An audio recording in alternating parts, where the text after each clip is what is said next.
juga dengan Pak Fauzi, dengan Juragan Duren ya. Paling dekat itu ini sedap selalu.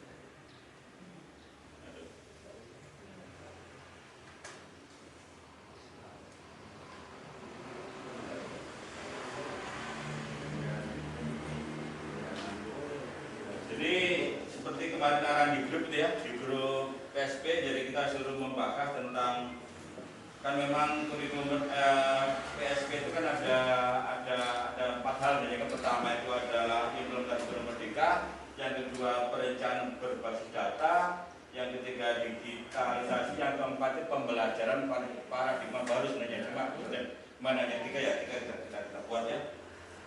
Pertama, implementasi kurikulum merdeka.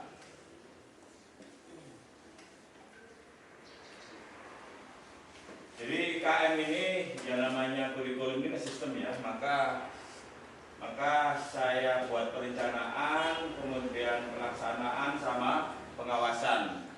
Kalau perencanaan ya sebelum kita kemarin mulai melaksanakan kan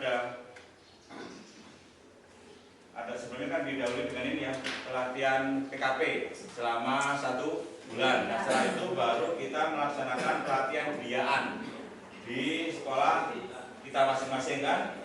Nah, hasil pelatihan itu adalah kita membuat perangkat ajar sama KOSP ya. Perangkat ajar dan KOSP. Nah, perangkat ajar KOSP ini teman-teman saya suruh mengupload di Google Drive bersama, sehingga saya bisa mengontrol siapa yang belum buat, siapa yang sudah buat, siapa yang sekedar buat. Ada yang sudah buat, ada yang cuma ambil dari PMM, ada yang lupa mengganti nama tuh ada. Ada tuh ada. Biasa dia biasa. Karena kita dibolehkan kan, dibolehkan mengambil dari PMM. Cuma saya kadang-kadang cuma ngambil, lupa untuk mengedit itu ada. Kemudian KSP ya. KSP ini ya karena kita baru pertama kan, jujur kita cari yang jadi dulu kan. Saya cari di Banten, saya cari di Sulawesi, cari kan punya banyak teman itu ya. Saya kumpulkan, cari yang paling bagus. Nah ini saya adopsi gitu. Pas adopsi jadi, baru yang lain minta, Pak Juledi minta gitu ya. Yang lain minta, itu hasil adopsi. Jadi setelah beberapa saya ramu dulu kan, setelah sesuai dengan karakter sekolah saya, baru saya finalisasi. Baru orang minta saya kasih gitu kan, setelah saya olah dulu gitu. Nah kemudian pelaksanaan, seperti tahu bahwa IKN itu intinya kan ada intra sama P5 kan, intinya intra sama P5. Nah P5 ini saya menggunakan model blok. Mungkin yang lain menggunakan reguler ya. Saya menggunakan model blok. Kenapa saya pakai model blok? Itu gampang pengaturan. Gampang pengaturan. Saya tidak perlu mengubah jadwal ketika dari intra beralih ke P5. Contoh begini. Misalkan kalau guru fisika ngajar hari Senin jam 1, 2, 3, ketika nanti beralih ke P5, guru itu tetap di hari Senin, tetapi berubah fungsi, semula ngajar fisika berubah menjadi pendamping proyek. Jadi ketika dari intra ke P5 sama sekali tidak ribet karena tidak mengubah jadwal. Itu kalau model blok. Kemudian pengawasan. Jadi karena tadi sudah saya suruh upload di Google Drive, maka saya kontrol RPP-nya, perangkatnya lewat Google Drive. Dimanapun saya berada, sambil apa namanya kita nyantai, sambil di mana saya bisa kontrol bagaimana pekerjaan guru di Google Drive, yaitu dalam perangkat aja. Kemudian sambil saya juga mengontrol bagaimana pelaksanaan pembelajaran intra dan P5. Nah, seperti kita tahu bahwa inti dari IKM itu kan pembelajarannya itu kan harus berpihak pada siswa, gitu ya. Jadi apapun kurikulumnya kalau itu tidak berubah, ya memang ya belum berubah sebenarnya. Cuma ya jujur memang belum semua dari sekian ada berubah, tapi belum semua itu pembelajarannya yang sudah berpihak pada siswa. Masih ada guru-guru saya lihat, nah semua sih, ada beberapa yang masih banyak ceramah gitu ya. Mungkin hanya dikayakan ya, mungkin di lain tidak yang kayangan gitu ya, banyak ceramah. Tapi tidak semua ya. Ada yang bagus juga ya, ada yang bagus. Jadi beberapa teman sudah pakai Google Classroom sudah, bahkan ada juga menggunakan AI juga sudah. Ada yang pakai AI sudah ada ya. Jadi dari yang paling bagus dan sampai yang kurang bagus itu ada variasi ya. Nah, berikutnya setelah IKM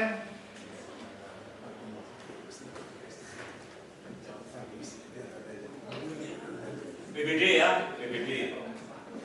Nah, PBD itu kemarin saya sudah melakukan lokakarya.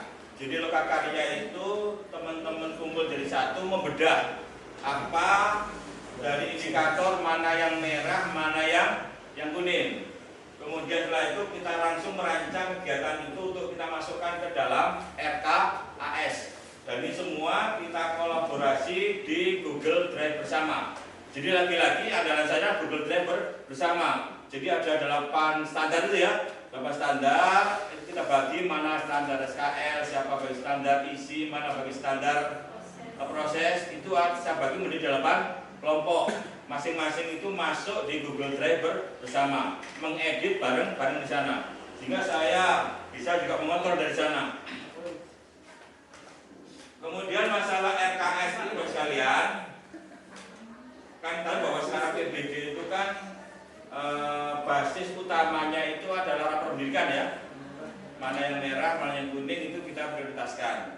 Tetapi bahwa tidak cukup hanya berdasarkan rapor pendidikan, karena tidak semua kondisi sekolah terpotret.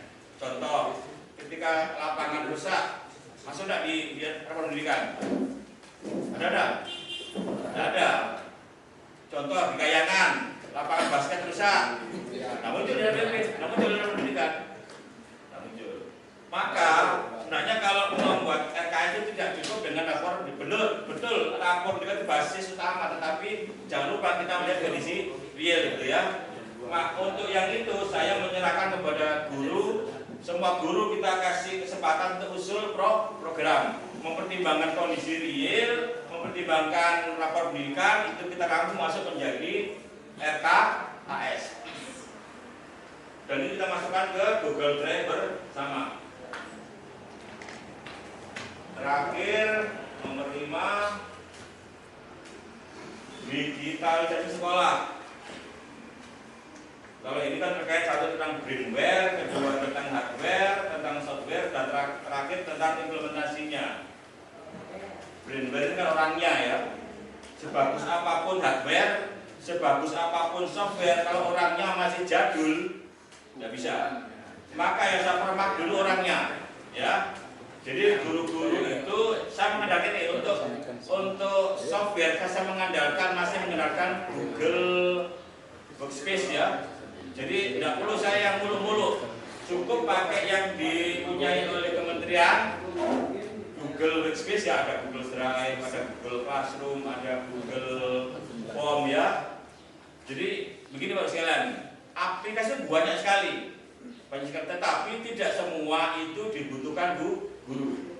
Saya pakai yang Google Workspace. Kenapa? Itu pertama sederhana, kedua gratis, tidak perlu beli. Daripada nanti kita pakai mulu-mulu gitu ya, banyak yang mulu kayak Ulysses, kayak Canva, kayak macam itu. Tetapi daripada nanti guru-guru kesulitan, lebih saya pakai yang gampang-gampang dulu. Sekarang yang penting gampang dulu, karena tidak semua guru itu paham. Tidak semua guru itu canggih, maka yang penting guru itu akrab dulu. Maka untuk mengakrabkan, saya mengandalkan Google Workspace for Education. Ya kebetulan saya kan masternya di sana, master trainer level 3. Jadi sana saja, tidak jauh. Nah, kemudian untuk mempermak guru-guru, maka tentu mereka latih dulu tentang Google Classroom, tentang Google Form gitu ya, tentang Google Drive. Dan itu sekarang teman-teman di Kayangan itu sudah biasa. Google Drive sudah kayak makan sehari sudah gitu ya. Google Form itu di sana Google Form itu kita pakai setiap ulangan sudah kita paperless ya, tidak sama sekali tidak pakai kertas. Kemudian hardware-nya saya memasang bandwidth jaringan internet 250 megabit per second. Jadi kalau pasangan jaringan paling tinggi kan 100 ya, di paling tinggi 100. Kemudian ternyata di Kayangan itu nggak sampai 100, paling tinggi 50 dari jaringan. Maka saya memasang itu kemarin malah 300, 6 kali 50 berarti 300 megabit per second.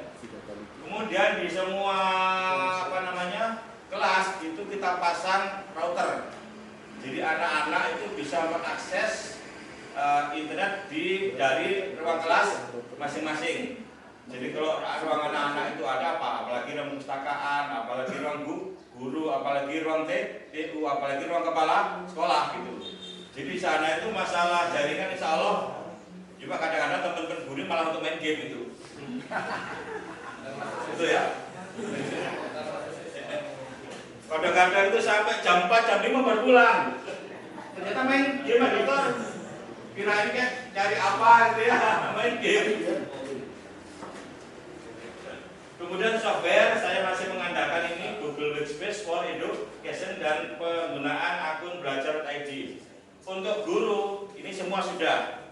Guru semua sudah memanfaatkan akun belajar. Tetapi untuk siswa ini belum banyak. Separuh pun belum ya.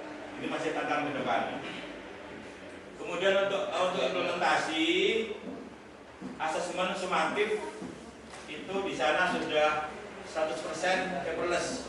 Jadi mid semester, kemudian akhir semester, akhir tahun, kemudian ujian sekolah sudah sama sekali kita tidak menggunakan kertas. Cuma ada yang repot juga, tidak ada sesi pengadaan, tidak ada seksi pengepakan, tidak ada iklan di sana Pak.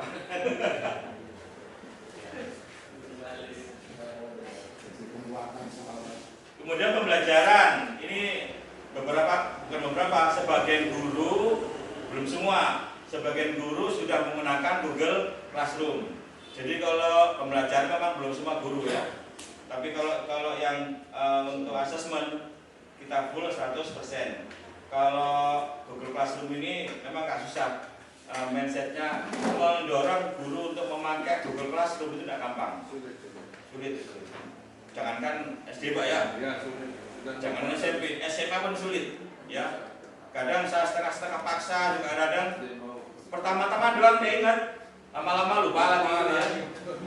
Padahal kalau kita misalkan pergi gitu ya, meninggalkan tugas, itu kalau tugas itu ditaruh di Google Classroom itu gampang koreksinya. Dimanapun bisa kita koreksi, tapi membiasakan itu tidak gampang. Tapi sudah ada. Bahkan yang pakai AI juga sudah ada di sana.